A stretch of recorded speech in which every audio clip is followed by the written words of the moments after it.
Buenas tardes, hermanas, hermanos. De nuevo un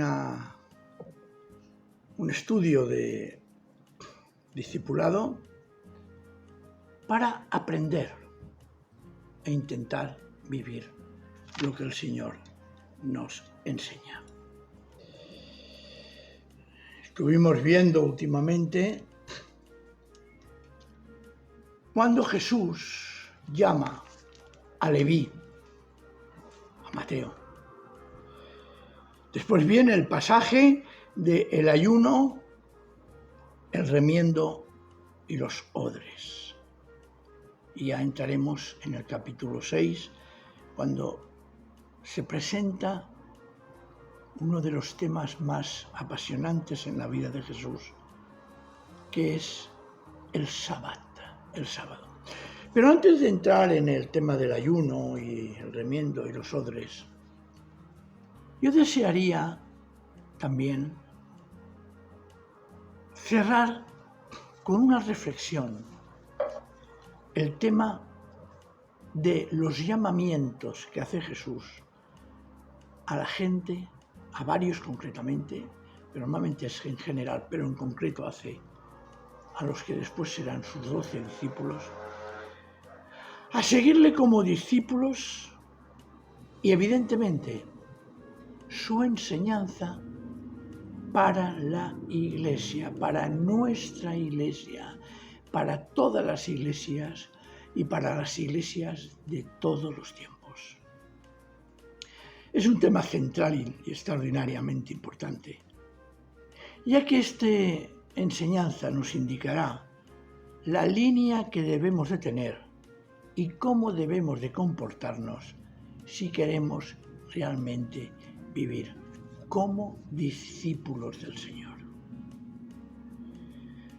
Cuando nos acercamos a los textos de los llamamientos de seguimiento que hace Jesús, vemos varias características que creo que son interesantes e importantes a notar.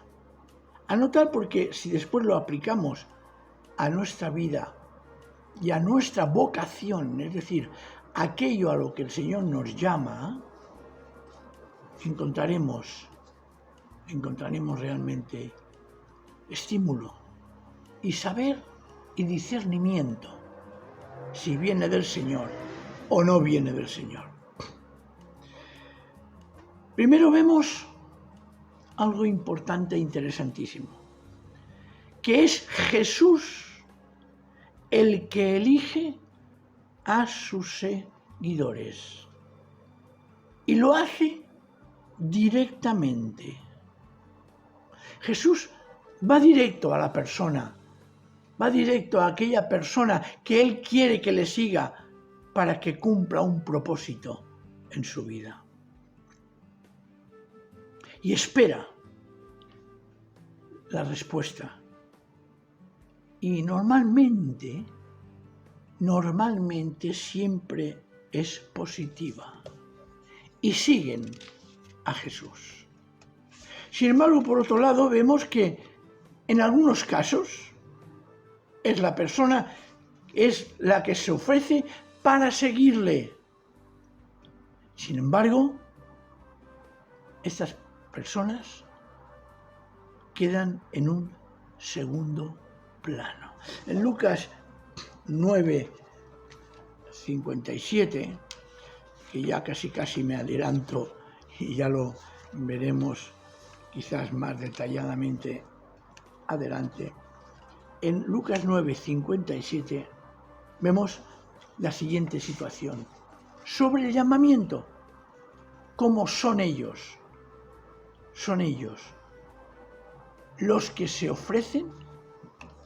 En uno de estos es el Señor quien lo ofrece, pero la respuesta es diferente. Dice: mientras iba de camino Jesús, dijo uno a Jesús: estoy dispuesto a seguirte a donde quiera que vayas.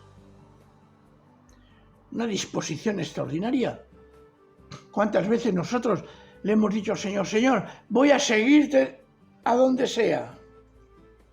Y va Jesús y le contesta, las zorras tienen guaridas y los pájaros nidos, pero el Hijo del Hombre ni siquiera tiene dónde recostar la cabeza.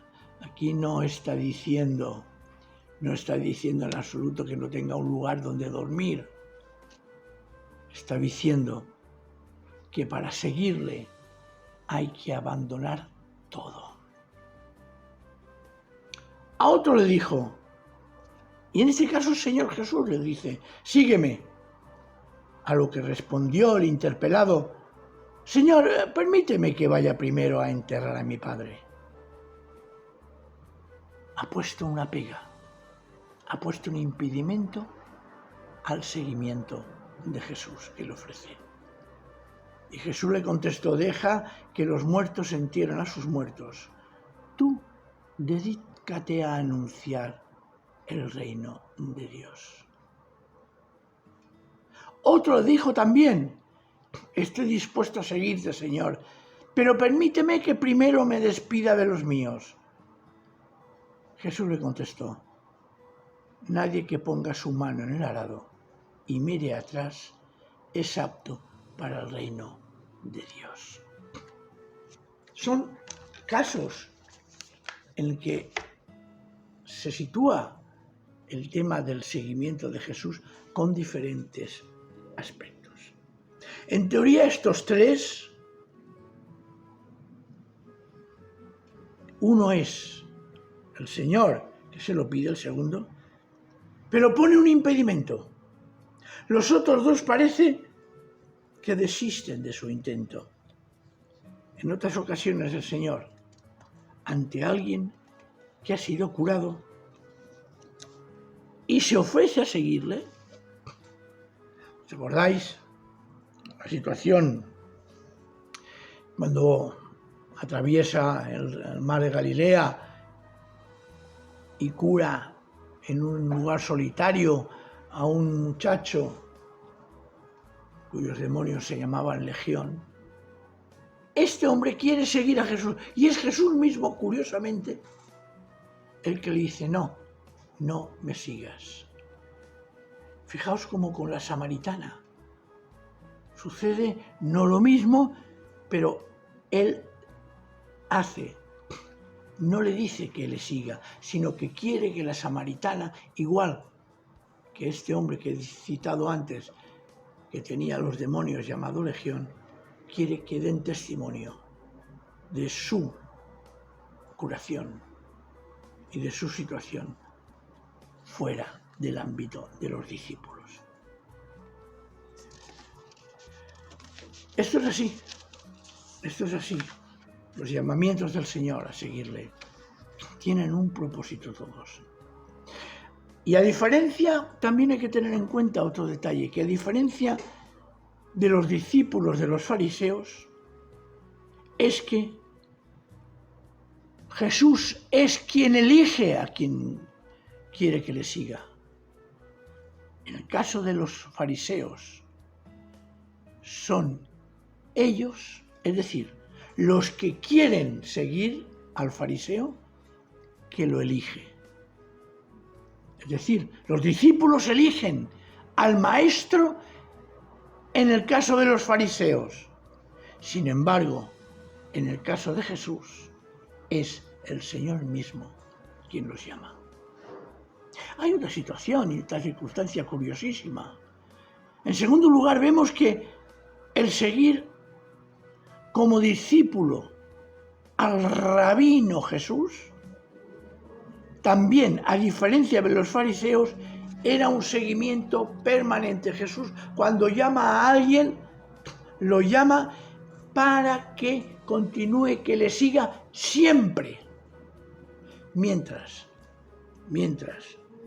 que con los fariseos, como es el propio discípulo que ha elegido su maestro, ese seguimiento solía ser temporal. Seguían al maestro un tiempo. Fijaos qué diferencia ya, ¿eh? Es que es importante e interesante. Con Jesús, el seguimiento y el llamamiento que Él hace es para siempre. Sin embargo, con los fariseos era temporal y a criterio del discípulo. Y en tercer lugar, y esto es importante, que a veces se nos ha olvidado, ser discípulo de Jesús incluía a hombres y mujeres sin tener en cuenta su situación social, ni su estado de salud, ni su edad. Curioso, porque hay una cosa curiosa. Todos sabemos que en los seguidores discípulos de Jesús, ya lo veremos en Lucas capítulo 8, había mujeres. Pero ¿qué pasaba con las mujeres? Según la ley de Moisés, cuando una mujer tenía una menstruación, resulta que era automáticamente impura. Pero no solo ella, sino todos los objetos que tocaba y todas las personas que estaban en relación con ella. Y resulta que Jesús incorpora entre sus discípulos y sus seguidores a mujeres, con lo cual, el tanto por ciento de posibilidades de que alguna tenga la menstruación era alta. Y sin embargo, no pasa nada. Siguen con los discípulos. Jesús se salta esa regla de impureza religiosa. Escandaloso para la gente de aquella época. Porque Jesús rompe con esa tremenda y terrible discriminación. Y considera a la mujer en su plena dignidad. Eso es un detalle que hay que tener en cuenta. Como cuando os conté lo del leproso, ¿no? Que cuando Jesús lo toca, Jesús se convierte en impuro. Y como la gente lo sabía, no acudía y tenía que ir fuera a hablar con él. En este caso es evidente. Es evidente. Hay otro aspecto a tener en cuenta. Los discípulos de Jesús compartían lo que tenían. Y esto da pie a algo interesantísimo y cara al día de hoy. Ellos vivían en comunidad. Iban por los montes, por las ciudades, juntos. Repito, como apuntándolo y reafirmando lo que he dicho antes, hombres y mujeres. Y compartían, comían juntos. Y descansaban juntos. Y claro, era una comunidad que todo lo tenían en común. Pero hay un detalle que quiero también aclarar, para quitar equivocaciones. Jesús, con sus discípulos, no funda una iglesia.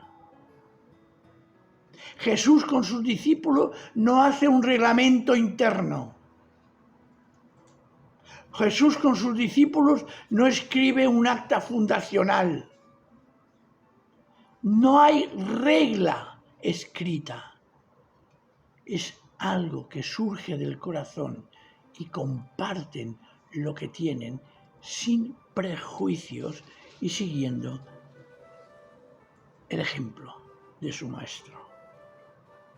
Jesús lo que hace es dar a su grupo de seguidores un carácter diferente. Y es por eso que hoy, siglo XXI, después de 20 siglos de marcha de la Iglesia institucional, que deberíamos realmente revisar cómo es nuestra comunidad. Claro, claro. Fijaos, compartid todo. Pero es que además, Jesús era itinerante.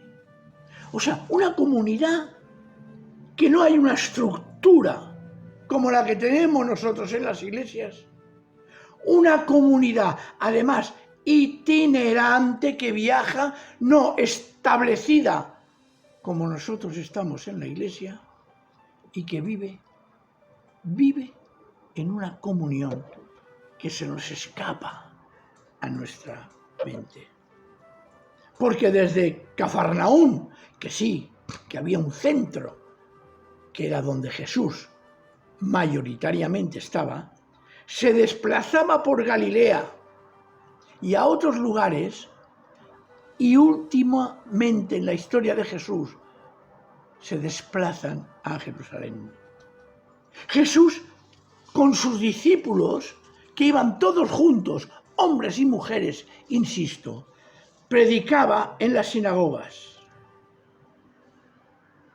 Su grupo de seguidores, de sus discípulos, no se establecían, sino que invitaban a seguirles, y con ese seguimiento y ese desplazamiento iban anunciando el reino de Dios en todos los lugares. Además, otro detalle, y quiero que se nos quede claro, porque nos daremos cuenta lo lejos que estamos de esa situación preciosa que vivían los seguidores de Jesús. En esos desplazamientos no llevaban nada. Podemos leer en Lucas, por ejemplo, 9:3 o 10:4. En 9:3 dice así el Señor: Jesús reunió a los 12 y les dio poder y autoridad para expulsar toda clase de demonios y para curar enfermedades. Los envió, y no iban solo los 12, a anunciar el reino de Dios y a curar a los enfermos. Les dijo: no llevéis nada por el camino, ni bastón, ni zurrón, ni pan, ni dinero, ni siquiera 2 trajes. Cuando entréis en una casa, quedaos en ella hasta que salgáis del lugar. Después, si es en un pueblo no os admiten, salir de ellos.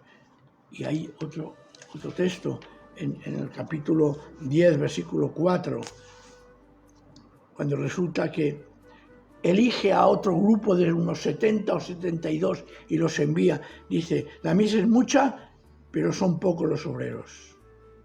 Dice en el versículo 3, 10:3, poneos en marcha, no llevéis monedero, zurrón ni calzado, y no os detengáis tampoco a saludar a nadie en el camino. Y cuando entréis, y casi repite lo mismo que dice a los 12. Vivían sin poseer nada, vivían de la hospitalidad ajena, tenían la suficiente fe y confianza en Dios para saber que las necesidades mínimas las tenían cubiertas. Y siguiendo también con este pensamiento, y no quiero dejar de insistir, era un grupo de hombres y mujeres seguidores de Jesús que vivían en comunidad de iguales. No había jerarquía. Mira que nos gusta tener jerarquías. Que si el obispo, que si el presidente, que si fulanito, que si sutanito. No había una figura de poder, porque Jesús, que era el que realmente podía hacerlo, era una figura de servicio. No había ni siquiera jerarquía familiar. ¿Os acordáis? En Marcos 3, 31-35, los hermanos y la madre de Jesús acuden y le dicen: Jesús, tu madre y tus hermanos están aquí fuera y quieren hablar contigo. Y Jesús, ¿qué les dije? ¿Quiénes son mi madre y mis hermanos? Lo que hacen la voluntad de mi Padre. Es decir, es una comunidad de iguales. No hay jerarquía familiar. No había títulos tampoco. En Mateo, cuando dice: a nadie llaméis maestro, a nadie llaméis rabí, porque solo uno es el maestro. Eso lo podéis encontrar en Mateo 20, 25, 26 y otra referencia en Mateo 23, 8, 12. Era un grupo en que había absoluta fraternidad, sin los honores que se daban los fariseos, los saduceos, los doctores de la ley, etc. Esa era la comunidad de Jesús. Esa era lo que les guiaba a sus seguidores.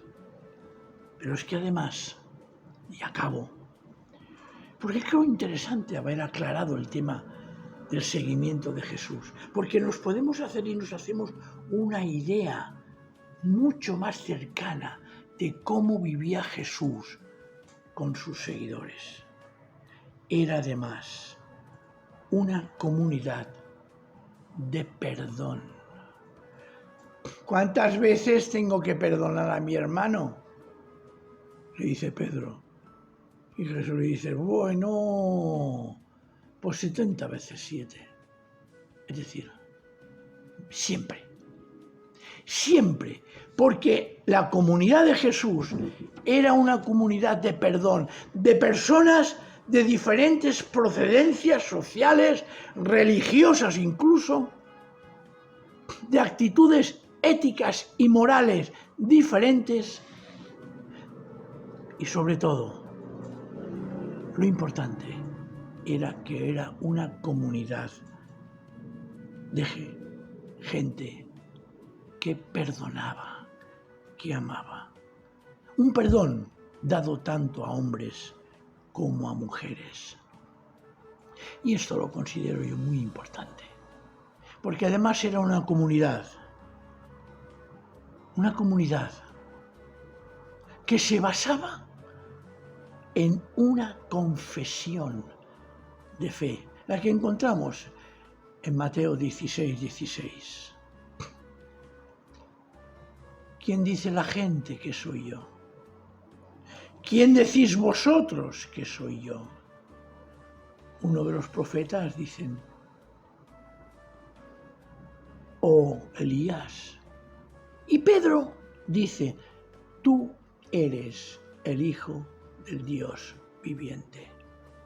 Y Jesús entonces le dice: tú eres Pedro, es decir, tú tienes una mentalidad y una cabeza fuerte.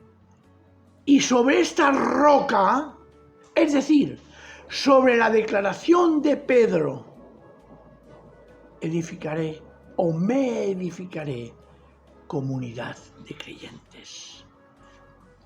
Ellos, aquellos creyentes que seguían a Jesús como discípulos, sabían perfectamente que Jesús era el Hijo del Dios viviente y creían en Él.